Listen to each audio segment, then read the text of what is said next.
नमस्ते दोस्तों।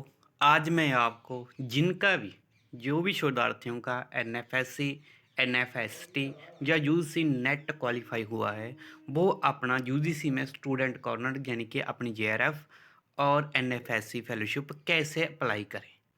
सबसे पहले आपने स्टूडेंट कॉर्नर पर जाना है। जैसे मेरा एनएफएससी में अप्लाई हुआ है, उसके लिए मैं आपको बताऊँ, स्टूडेंट कॉर्नर को सर्च करना है गूगल पर।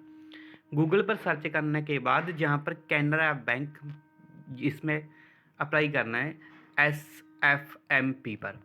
इस पर जब आप क्लिक करोगे तो आपके ऊपर आपके पास ये स्टूडेंट कॉर्नर का ऑप्शन खुल जाएगा।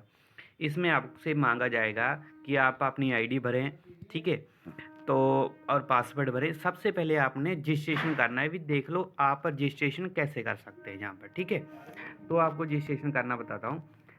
इसके नीचे रजिस्ट्रेशन फॉर्म निकला होगा और जहाँ पर लिखा हो ना न्यू यूजर रजिस्ट्रेशन, इसके ऊपर आपने क्लिक करना है, क्योंकि आपकी ईमेल आईडी तो हो जाएगी, आपको पासवर्ड नहीं मिलेगा।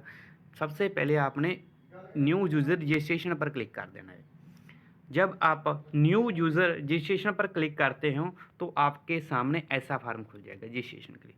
सबसे पहले आपने अपनी स्कीम, जिस भी फील्ड या जिस भी क्राइटेरिया के अंतर्गत आपका नेट क्वालिफाई हुआ है, जैसे सपोज करो, देखो इसमें बहुत ही ऑप्शन है। नेशनल फेलोशिप का फॉर एसटी, इसके थ्रू आपका क्लियर हुआ है तो इस पर क्लिक करना। ये मेरा देखो NFSC national fellowship for student caste के थ्रू ही पास हुआ है, मैं एनएफएससी भरूंगा। जिनका नेट जेआरएफ हुआ है, ये कई प्रकार की फेलोशिप हैं, आप उसमें ही करना। देखो नेट जेआरएफ वाले जहाँ पर नेट जेआरएफ फिल करेंगे, ठीक है।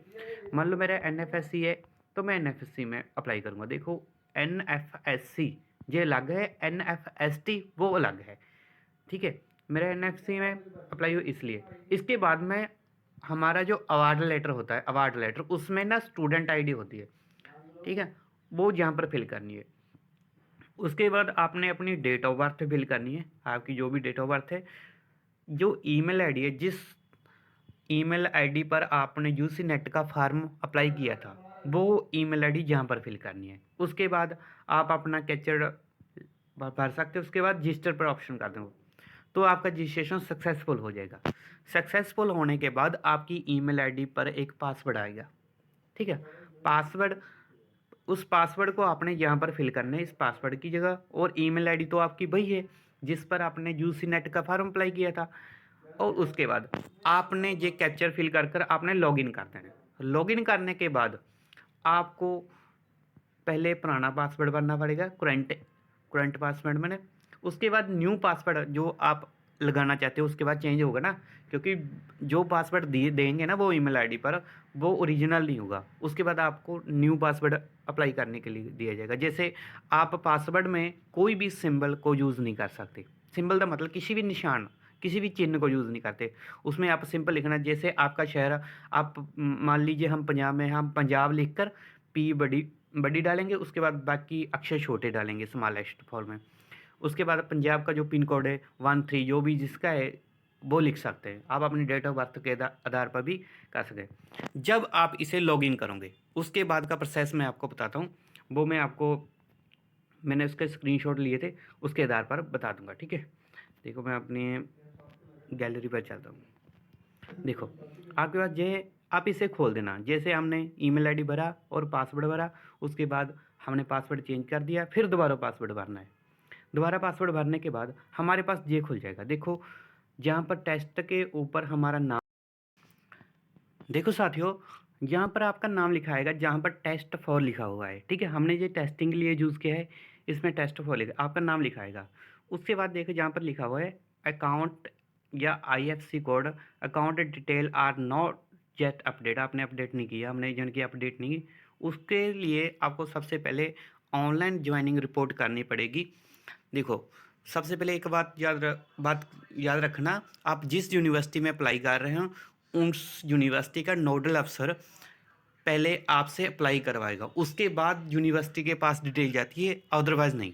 सबके लिए बहुत ज़रूरी है, चाहे जिन्हों का नेट जेआरएफ हुआ है या जिसकी एनएफएससी फेलोशिप लगी है, आपने ऑनलाइन ज्वाइनिंग रिपोर्ट करनी है। यानी कि जिस यूनिवर्सिटी में आप अप्लाई करें उसकी ऑनलाइन ज्वाइनिंग रिपोर्ट करनी है वहाँ पर। उसके लिए जब आप जहाँ पर क्लिक करोगे तो सबसे पहले आपने अपनी यूनिवर्सिटी का नाम लिखना है। जैसे मैं पंजाब से हूँ, मैंने जहाँ पर लिखा गुरु नानक देव यूनिवर्सिटी अमृतसर, ठीक है।